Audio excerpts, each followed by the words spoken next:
I'm Sandy Missouri from Balloon Utopia, and I want to answer your question about can balloons be made to float longer? The answer is yes. The way that we can make balloons last beyond their 18-hour lifespan that they normally can expect to see is by putting something inside of it called high float.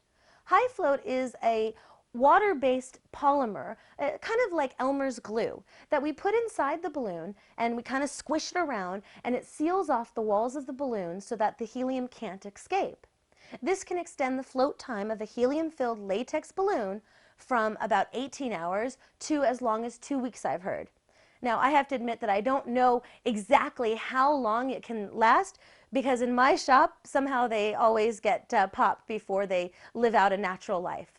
So I don't know if it will last for 2 weeks or 3 weeks or a month, but it can extend the float time, from what I understand, up to 2 weeks. We've always used it for multi-day events. I think the maximum that we've ever needed a balloon to float is probably about a week, and it did that just fine. Now, the thing about using high float is it's kind of messy, and it's kind of a pain in the tush.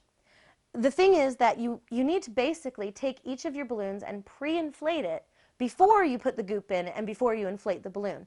The reason is because you want to identify any balloons that have pinholes or weak spots or that might burst upon the pressure of the inflation before you put the high float in.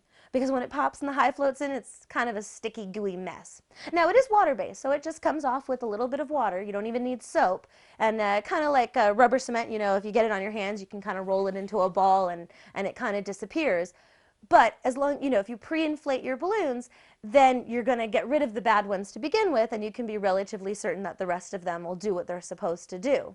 So it takes longer to do a setup when we have to use high float, but definitely it can extend the float time. And for instance, on New Year's Eve, when we're really busy and we have a lot of events packed back to back to back to back, sometimes we have to go in the night before or even 2 days before to do some of the installations. And then we definitely use high float to make sure that everything's going to stay where it's supposed to be and look perfect for the big event.